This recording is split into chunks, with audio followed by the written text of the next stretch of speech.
This is the Pal Talk News Network. The views expressed are solely those of the speaker and not necessarily those of paltalk.com, AVM Software, or its advertisers.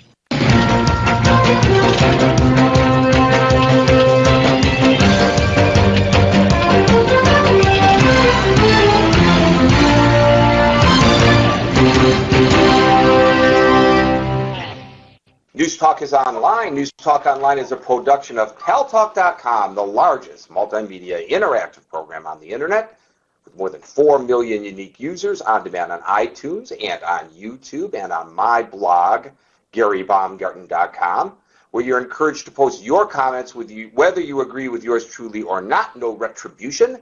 And thanks to our good friends at CRN Digital Talk Radio, we're syndicated to an additional 12 million households. I am your host, Gary Baumgarten, and I welcome you to the show. And for those of you who are listening on CRN Digital Talk Radio or any of our internet affiliates, you want to go to joinchatnow.com. Joinchatnow.com. Click on that link, and it will magically transform you right into our virtual auditorium on paltalk.com, where you can join us in the conversation. No charge. It's our gift to you. And I remind you, as I always do, that you need to go and check paltalknewsnetwork.com, our news site, early and often, just like voting in Chicago, for stories that you may or may not see, hear, or read in the mainstream media. I am your host, Gary Baumgarten. I welcome you to the show, and without further ado, I want to introduce you to the lovely lady to my right, your left. Thusly, the 54th session of the Commission on the Status of Women has just been completed at the United Nations. The Commission met to review implementation of the Beijing Platform for Action, which was passed when? It was 1995. 1995. Yes. While more women may be in power than ever before, internationally, gender inequality creates a serious gap. Hundreds of millions of women and girls in developing nations have fewer employment opportunities. They lag behind their male counterparts in human rights and even, believe it or not, in medical care. Joining us to talk about the efforts to close the gender gap is Judith Van Unen. Yes. Judith Van Unen of JERA, J-E-R-A International, J-E-R-A, Justice, Equality, Rights, Access International, works for gender equality in the workplace. Judith Van Unen, welcome to News Talk Online on the Pal Talk News Network. Thank you very much, Gary. It's great to be here. Great to have you here from the other side of the pond in Oz, the other side of the other pond. Down under. Down under.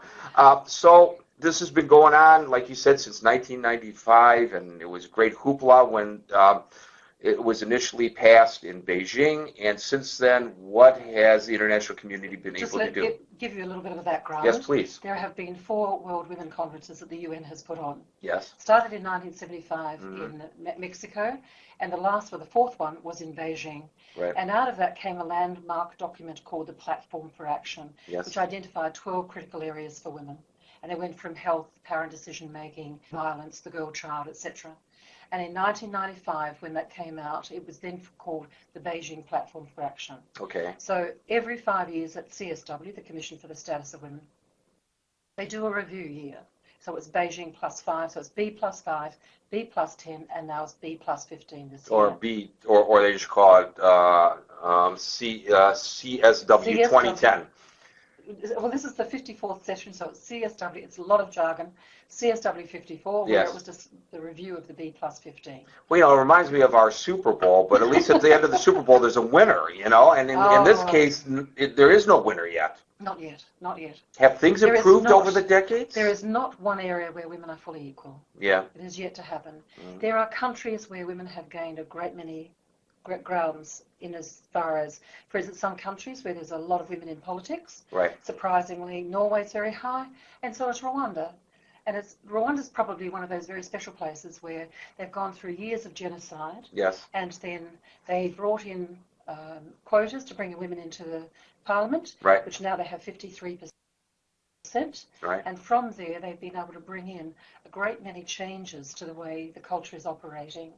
For instance, they have what are called the MDGs, the Millennium Development Goals, and Rwanda's already completed 2 of those and looks to do one on maternal mortality, which very few other countries are going to do, and they're going to do this by 2015. So it's amazing how some countries have picked up on the Beijing Platform for Action and really run with it. However, they're few and far between. We've come together at CSW 54 this year. We came in looking for a document, the women, I'm saying we, I'm speaking for the royal we of the women of the world. We came in looking for a document that we could negotiate with governments to see if we could get one step ahead from where we've been, because we're lagging behind in every one of the critical areas. The governments decided to do a declaration before they got here, hence the document was a closed shop once we arrived, which was very frustrating for the women who have come. There were 8,000 women registered and about 6,000 women arrived. Those women wanted to actually engage and discuss these issues with governments. The declaration was made, and the good part is it was a reaffirmament of the Platform for Action. It was just unfortunate that women didn't get a chance to discussion around it and push the envelope. Well, let me ask you this question. At least 50%, I'm sure the figure is greater, of the people in this world are women.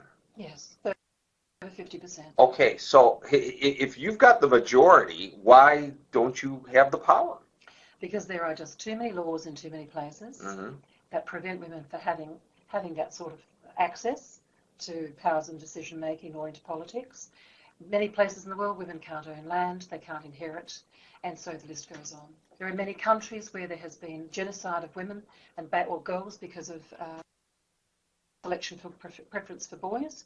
So there's a great many challenges that women still have. Even in Western countries like developed countries such as Australia and also in America, the problem is that there are still difficulties in moving through cultures that are still predominantly male. So women have a difficulty in going up through the ranks of their careers to reach an area where you can get a critical mass that will change the culture of any given corporation or parliament. Isn't historically the issue with regard to that maternity, that people don't want to invest, businesses don't want to invest in women, and then they end up going on maternity leave and not coming back to work? This is always been said. Right. Always. However, there has now been enough research that shows that companies who have women in decision-making areas and have equity in their company, the diversity and equity in their company of women, they actually are more profitable. And the runs are on the board. The proof is there in data and research. Well, I know a woman who is a salesperson at a car dealership, and it turns out that the her male counterparts hate her, because when a man walks in the door, they want to deal with her because it's a woman. They want to be around a woman. And when a woman walks through the door, they want to deal with her because they figure that a woman's not going to screw them like a male a salesperson might. And she's kicking butt over there. Maybe the gay guys know, but other than that, she's got the market over there, you know. Well, it's got to work sometimes. It's got to work sometimes, right? Exactly, yes. Yeah. So how do we? Before I ask you that question, let me ask you a more important one. How much of this is cultural